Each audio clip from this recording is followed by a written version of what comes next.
Good afternoon, or good morning, good evening, whatever the case may be for you. Today we're going to be working on Eastern Grips Forehand and Backhand, both single hand and double hand. I'll also be going over a couple other double-handed backstrokes. I'm going to ask for forgiveness on maybe not being able to show you the grip properly when doing the backhand. I am going to use a prosthesis, but the manipulating of the racket grips may or may not be quite as accurate. So I'll do my best to describe how the hand should look, or hands should look, where to place them, and go from there. But it's going to be a very simple class. When we start doing some teamwork activity and working back and forth, I'm going to be asking you to try and just do what you can do, maybe hit against the wall. If you have a partner, work with your partner. But for right now, we're not going to kill ourselves. It's going to be a lot of shoulder movements. So what I want to do right off the bat is just start warming up with some circles. Loosen up your shoulders. We're going to go 10 circles forward, 10 circles back. 1, 2, 3, 4, 5, 6, 7, 8, 9, 10, and back. 1, 2, 3, 4, 5, 6, 8, 9, 10. Big circles. 5, 2, 3, 4, 5. Switch. 1, 2, 3, 4, 5. Now I want you to reach across, grab your shoulder with your other hand, come up underneath like that, and just get a good stretch getting across the shoulders. We're going to hold that for 10, 9, 8, 7, 6, 5, 4, 3, 2, 1. Switch. 1, 2, 3, 4, 5, 6, 7, 8, 9, 10. We're going to put your hands on your hips and we're going to move the neck around. 1, 2, 3, 4, 5. Switch. 1, 2, 3, 4, 5. Hip rotations. 1, 2, 3, 4, 5. Switch. 1, 2, 3, 4, 5. Now, granted, I don't expect us to be moving and running around a lot. I expect everybody to work with each other. So this way we're not trying to multitask with running to hit the ball, but staying pretty stationary while just working on our forehand and backhands. But let's get ankles and knee rotation going.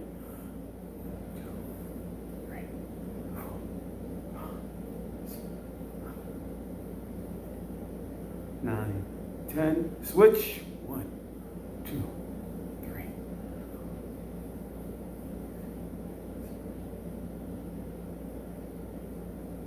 And just because there's going to be some torso, I want to just do 5 each side, so total 10 twists. Going 1, 2, 3, 4, 5. 5 more. 3 more. 2 more. Last one. All right, now that we got our body moved up and warmed up a little bit, I'm gonna move on to the next task, which will be trying to go over the grips. Pause. It doesn't pause like that. So you're gonna not be really seeing the top half of me because it's more important that you see the racket and how to grip the racket when it comes to learning how to do the Eastern grip. From there, I'll back up. You'll get a full body display. I'm using a dark ball against a light background because the tennis ball was too light for the video. And hopefully between all of this, you'll understand how to grip the racket properly, how to properly execute the Eastern grip, why you use a forehand, why most people use an Eastern grip forehand. I know Roger Federer loves using it, and the purpose of using it, in which manner, and why people have a tendency of using it. But for right now, we're going to go on to the first thing, which is the Eastern Grip Forehand, which is when you grab the racket, the most important thing to remember is that there are little bevels, and I forget what they're called, but I believe there's 8 flat sides. Instead of grabbing the tennis racket like a normal fist and just wrapping your hand around it, you want your hand angled up slightly at an angle coming up. You want the gap between your index finger and the rest of your fingers kind of coming around. And you want to have a full grip of the racket. So as you have the racket, your hand is kind of angled. You have the gap in the finger. And what's really important is that your knuckle is running along the same edge that is here, so that when you're coming down, your knuckles on the same racket or on the same flat side as the racket coming forward. The next important thing to remember is when you're using this Eastern grip, and I wish I had a little more camera room, you want to be at a full extension when hitting it. The Eastern grip for the forehand is typically used to create a return with a very flat line for quick returns and a very flat, fast return. When you're coming in to swing, unlike most swings where you have a high arch or you're trying to lob it back over, you're basically trying to create a wall for the tennis ball to come off of. So it's almost like a backstop. And you're not really hammering it down. You're not trying to drill it. You're not really having those big follow-throughs. You're kind of just coming through, making that contact with the ball so it returns. You want your racket angled, so it's just like you don't want a lot of canter to it. Unless you're trying to lob it back, but then that has more to do with the follow through. What you really want to do is just come in, create the backstop, have a full extension as you come through, so the arm is back here or even at waist level, and it's just coming through, creating that backstop and letting the ball do the majority of the work to return itself and go back to the opposing side for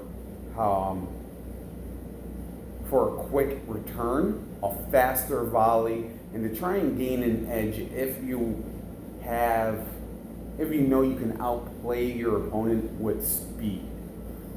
A lot of people also in doubles will use this Eastern grip, especially the players that are closer to the net. They'll use this grip in the Eastern style to try and create a faster pace to make the volley go fast. Hopefully getting a quicker reaction time, creating the opponents to have to react faster, and creating more scoring opportunities.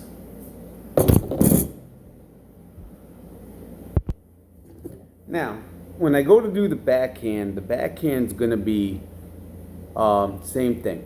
You want to have as much of the racket in the base of your palm as possible. Again, your fingers and your hands are going to be kind of canted down.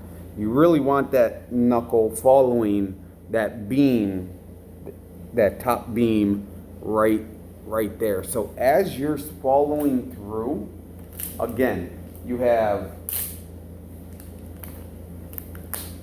full control.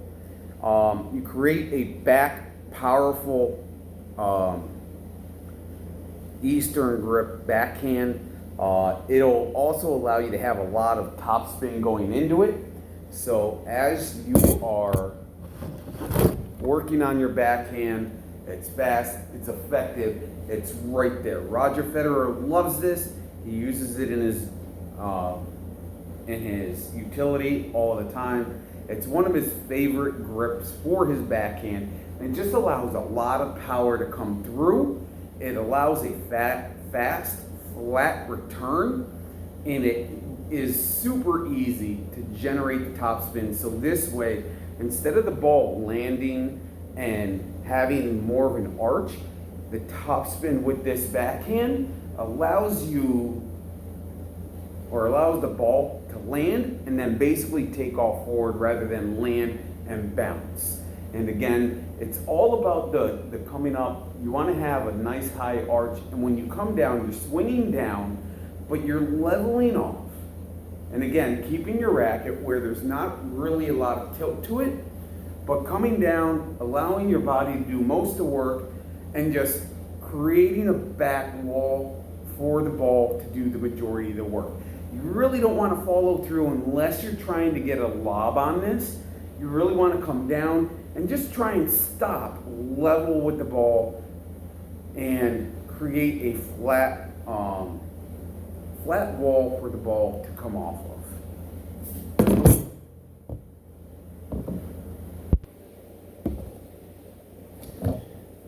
Now, with the backhand, it's going to be very similar. What's going to happen is you're going to have the grip the same way. You want your top finger is going to be a little closer down this time.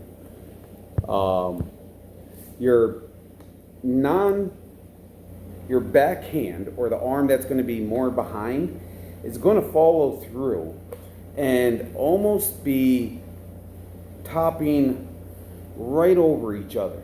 So as you're doing your backhand, your arm will have a nice even flow coming straight through. So again, as you're coming through,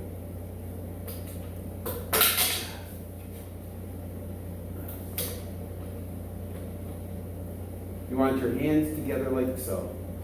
And then as you swing, you're creating a whole entire body coming through. You want that nice even downstroke coming down and creating that nice, the flatter the ball with it, you get will be the faster return.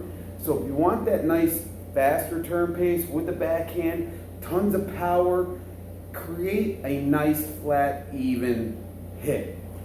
You don't really need a lot of follow through. You just need to create the backstop, create the wall, and just kind of hit the ball. If you want more of a lob, which will probably give your opponent more time to return, what you'll do is you'll come through, have the racket angle just slightly more, and it doesn't take much. It's literally just a matter of literally that much. And then when you hit the ball, make sure you're following through, and that'll create more of an arch for a lob. So if your opponent's playing real close to the net and you want to try and get over them, you really want to get a nice, strong, powerful hit from behind. Just angle it, follow through a little more while making contact with the ball, and that'll allow the lob to go over your opponent's head, hopefully landing in the back court, and will buy you time to reset from a lob to interacting. Again, you want the hand over top the other. You're eating up the whole entire racket itself. And as you're coming through, you're going to be swinging down, and the racket, you're basically creating a wall. And if you want a fast, hard return, you want a nice, even plane on your racket, very vertical. So it comes down, hit the ball, create that backstop wall. If you're looking for more of a lob, just make a little bit of contact with the racket angled. It doesn't have to be much, and that will allow it to lob over top your opponent.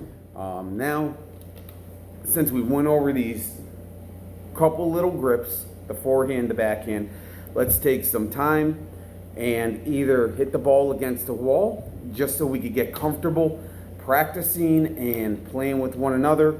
If you have a partner and you're on the court, let's not try and just smash it, let's just get used to the feeling of sending the ball back and forth, create some rallies and some nice volleys, and just keep the ball bouncing back and forth. If you're playing with doubles and you have your partner, just remember to stay focused, try not to peg them. If you're hitting that nice follow through with the backhand, if you're the partner in front, try and stay to one side or the other. So this way, until we actually start pacing for game match, we can work on just the fundamentals of the Eastern Grip Forehand and this backhand. By the left hand. The one thing I forgot to mention too is the hand that is on the base of the racket is always going to be your dominant hand. So, case in point, if I'm right-handed and I'm going for a backhand, I'm going for a backhanded stroke, whether it be on the right side or the left side, what you have to remember is your dominant hand will always be on the bottom. Your left hand, for me it's my left hand, is my non-dominant hand. That hand will always be on top, and that's what I'm going to use to follow through and keep my arm and swing stable. Okay, now that we've had some time to practice with the backhand and forehand, the Eastern Grip Forehand and the backhand, I will now walk us through some cool downs. We're going to do some stretching. I think the ball just got attached to me. So, I mean, hey, it happens. But yeah, I appreciate you coming out here. So just to start cooling down, let's start with some stretches again. So let's first come up overhead, put your hand like this, and just kind of lean and stretch. We engaged our abs this afternoon.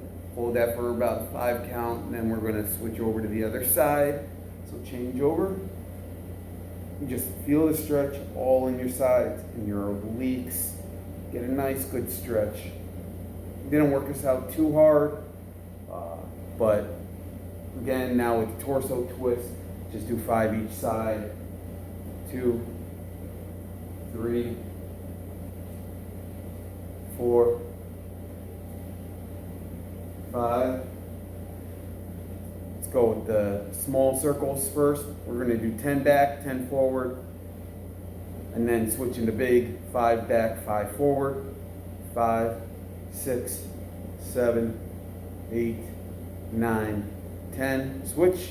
1, 2, 3, 4, 5, 6, 7, 8, 9, 10. Big circles. 5 forward, 5 back, 3, 4, 5, and back. 1, 2, 3, 4, 5. Hips. 1, 5 each direction. 2, 3, 4, 5. Switch.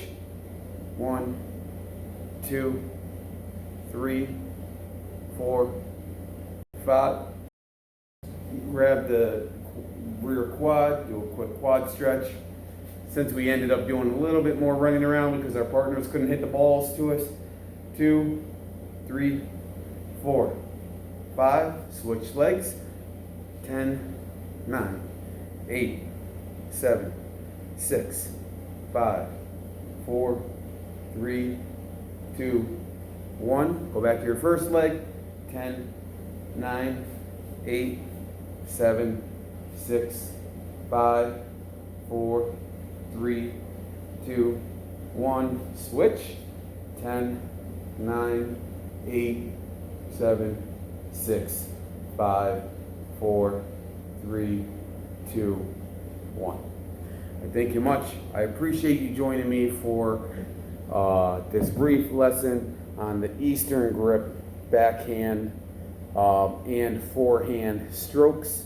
I hope this helped improve your volleying a little bit, and I hope to see you around next time. Thank you much for joining me.